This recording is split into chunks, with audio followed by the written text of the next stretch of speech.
আসসালামু আলাইকুম। জানিয়ে দেব এই মুহূর্তে হাতে পাওয়া সর্বশেষ ভয়ঙ্কর কিছু আন্তর্জাতিক আপডেট বাংলা সংবাদ। শুরুতেই থাকছে সংবাদ শিরোনাম। শুরুতেই জানিয়ে দেব এবার আল আকসায় হামলার পরিকল্পনা ইসরায়েলের। জানিয়ে দেব ইরানের একাধিক যুদ্ধ বিমানে হামলার দাবি ইসরায়েলের। এরপর রয়েছে উত্তরসূরিদের নাম ঘোষণা করলেন খামেনি।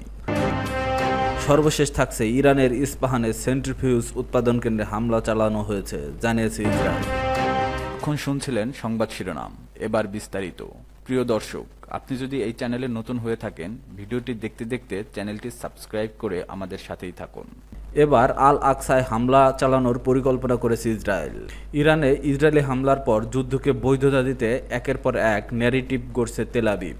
শুরুতে বলা হয়েছিল ইরানের পরমাণু কর্মসূচির বিরুদ্ধে ইসরায়েলের আত্মরক্ষামূলক ব্যবস্থা হিসেবে এই হামলা চালানো হয়েছে। পরে যুক্তরাষ্ট্রের সহায়তায় দাবি করা হয় ইরানের ইসলামিক শাসন ব্যবস্থাকে উচ্ছেদ করাই ছিল হামলার উদ্দেশ্য। সর্বশেষ ইসরায়েলের উচ্চ পর্যায়ের এক কর্মকর্তা সরাসরি হুমকি দিয়েছে তেহরানের সর্বোচ্চ ধর্মীয় নেতাকে হত্যা করা হবে। এই উত্তপ্ত ও বিপজ্জনক রাজনৈতিক প্রেক্ষাপটে এখন প্রশ্ন উঠেছে, ইসরায়েল কি আল আকসা মসজিদে হামলা চালিয়ে তার দায় ইরানের ঘাড়ে চাপিয়ে দিতে চায়? ইরান যখন ইসরায়েলের বিরুদ্ধে পাল্টা হামলার ব্যালিস্টিক ক্ষেপণাস্ত্র ছুড়ছে, তখন জেরুজালেমের দখলকৃত পূর্ব অংশে থাকা ফিলিস্তিনিরা আতঙ্কিত দৃষ্টিতে আকাশের দিকে তাকিয়েছিলেন। মিসাইলগুলো সরাসরি তাদের দিকে না গেলেও তা ছিল স্পষ্ট বা কাছাকাছি। এই পটভূমিতে নতুন করে সামনে এসেছে বহু পুরনো এক সন্দেহ, আল আকসা কি হতে যাচ্ছে আরেকটি ফলস ফ্ল্যাগ অপারেশনের লক্ষ্যবস্তু?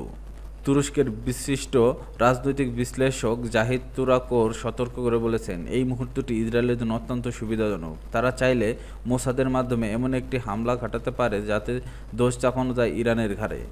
তিনি আরও বলেন, 2023 সালের অক্টোবর থেকে ইসরায়েলি নেতাদের বক্তব্যে বাইবেলীয় ভাষ্য এবং ধর্মীয় উন্মাদনা যেখানে জায়গা করে নিচ্ছে, তাতে বোঝা যায় গাজার অভিযানে পেছনে রাজনৈতিক নয় বরং ধর্মীয় ও মতাদর্শিক উদ্দেশ্য রয়েছে। উল্লেখ্য, আল আকসা মসজিদ, যা মুসলিম বিশ্বের তৃতীয় পবিত্রতম স্থান, তেল আবিব থেকে মাত্র 70 কিলোমিটার দূরে অবস্থিত। সামরিক দৃষ্টিকোণ থেকে এই দূরত্বকে খুবই ঝুঁকিপূর্ণ মনে করেন বিশেষজ্ঞরা।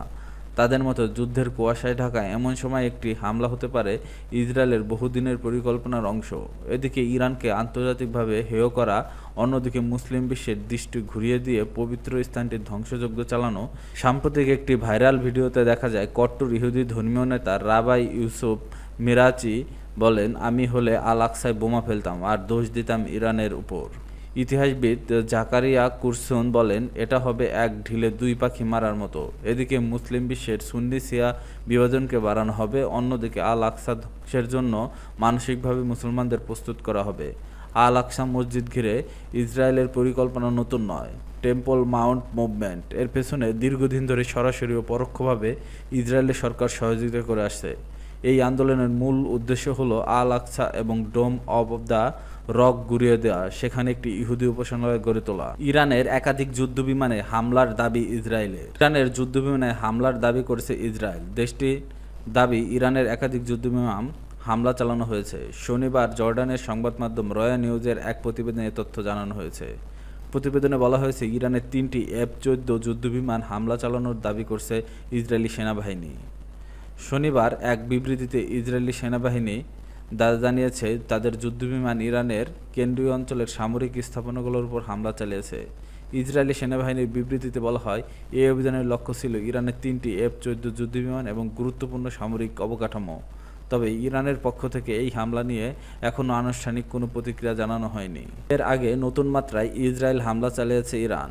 ইরানের Islamic revolution guards corps IRGC জানিয়েছে, ইসরায়েলের বিরুদ্ধে তাদের সর্বশেষ প্রতিশোধমূলক হামলার সুইসাইড ও কমব্যাট ড্রোন ব্যবহার করা হয়েছে। এছাড়া এই হামলায় ক্ষেপণাস্ত্র দিয়ে নির্ভুল নিশানায় হামলা চালানো হয়েছে। শনিবার সকালে প্রকাশিত এক বিবৃতিতে IRGC জানায়, তারা অপারেশন ট্রু প্রমিস 3 এর অংশ হিসেবে জয়নবাদী শাসনের বিরুদ্ধে 18তম দফায় হামলা শুরু করেছে। IRGC জানিয়েছে, তারা শাহেদ 136 কমব্যাট ও সুইসাইড ড্রোনের সঙ্গে সলিড এবং লিকুইড জ্বালানি চালিত নির্ভুল মিসাইল ব্যবহার করেছে। এই হামলায় ইসরায়েলের বেন গুরিয়ন বিমানবন্দর, সামরিক ঘাঁটি এবং জয়নবাদী শাসনের সেনাবাহিনীর লজিস্টিক ও অপারেশনাল কেন্দ্রগুলোকে লক্ষ্য করে হয়েছে। অভিযানে ড্রোন এবং মিসাইলগুলো সফলভাবে লক্ষ্যবস্তু ধ্বংস করেছে। উত্তরসূরিদের নাম ঘোষণা করলেন খামেনি। চলমান সংঘাতে ইসরায়েলের হত্যার হুমকির মধ্যে ইরানের সর্বোচ্চ নেতা আয়াতুল্লাহ আলী খামেনি সম্ভাব্য উত্তরসূরি হিসেবে 3 জন ধর্মীয় নেতার নাম ঘোষণা করেছেন। আয়াতুল্লাহ আলী খামেনি তার জীবনে ও ইসলামিক প্রজাতন্ত্রের নেতৃত্বের কাঠামো উভয়ই রক্ষা করার জন্য এই পদক্ষেপ নিয়েছে। শনিবার দ্য নিউ ইয়র্ক টাইমসের এক প্রতিবেদনে বরাত দিয়ে এ তথ্য জানিয়েছে তুরস্কের সংবাদ মাধ্যম আনাদোলু এজেন্সি। জরুরি যুদ্ধ পরিকল্পনার সঙ্গে পরিচিত 3 ইরানি কর্মকর্তার উদ্ধৃতি দিয়ে প্রতিবেদনে বলা হয়েছে, খামেনি সামাজিক যোগাযোগ মাধ্যমে স্থগিত করেছেন এবং তিনি নিরাপদ স্থানে আশ্রয় নিয়েছেন। এছাড়া তাকে শনাক্তকরণ এড়াতে একজন বিশ্বস্ত সহকারী মাধ্যম কমান্ডারদের সঙ্গে কথা বলেছে। জানা গেছে, খামেনির ঘোষণা করা 3 জন উত্তরসূরির মধ্যে তার ছেলে মোস্তফার নাম নেই। এর আগে প্রতিবেদনে জানানো হয়েছিল, খামেনির ছেলে মোস্তফাকে এই দায়িত্ব পালনের জন্য প্রস্তুত করা হচ্ছে। দ্য নিউ ইয়র্ক টাইমসের প্রতিবেদন অনুসারে 86 বছর বয়সী খামেনি সচেতন যে ইসরায়েল বা যুক্তরাষ্ট্র তাকে হত্যার চেষ্টা করতে পারে। ইরানি কর্মকর্তাদের মতে এই ঘটনাকে তিনি শহীদ হিসেবে দেখবেন বলে জানিয়েছেন।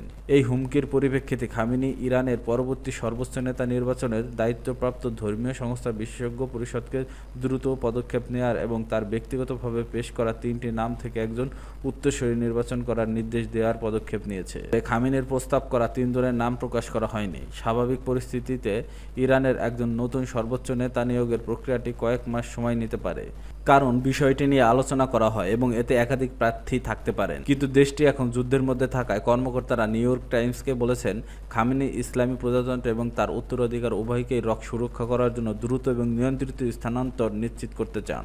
এদিকে কর্মকর্তারা জানিয়েছেন, আয়াতুল্লাহ আলী খামেনি একটি বাংকারে আছেন এবং আরও জ্যেষ্ঠ ব্যক্তিত্ব নিহত হওয়ার ক্ষেত্রে তার সামরিক চেইন অব কমান্ডের মাধ্যমে তার স্থলাভিষিক্তের বেছে নিয়েছেন। তিনি শত্রু হতে নিহত হলে সর্বোচ্চ নেতার পদ গ্রহণের জন্য 3 জন জ্যেষ্ঠ ধর্মীয় নেতার নামও ঘোষণা করেছেন। ইরানের ইস্পাহানে সেন্ট্রিফিউজ উৎপাদন কেন্দ্রে হামলা চালানো হয়েছে, জানিয়েছে ইসরায়েল। ইরানের ইস্পাহানের পারমাণবিক স্থাপনায় সেন্ট্রিফিউজ উৎপাদনের কেন্দ্র লক্ষ্য করে হামলা চালানো হয়েছে বলে দাবি করেছে ইসরায়েল। ইসরায়েলের সামরিক বাহিনী এই হামলার ভিডিও ছবি প্রকাশ করেছে। ইসরায়েল বলছে, ওই ছবি ও ভিডিওকে ইস্পাহানের পারমাণবিক স্থাপনায় চালানো হামলার প্রমাণ। ইসরায়েলি সেনাবাহিনীর মুখপাত্র অ্যাভিচাই আদ-রাই এক পোস্টে এই ভিডিওটি কয়েকটি ছবি শেয়ার করে বলেন, এটি ইস্পাহানের অবস্থিত পারমাণবিক স্থাপনার চিত্র, যেখানে ইউরেনিয়াম রূপান্তরের কাজ হয়। এটি পরমাণু অস্ত্র তৈরির পথে ইউরেনিয়াম সমৃদ্ধির পরবর্তী ধাপ।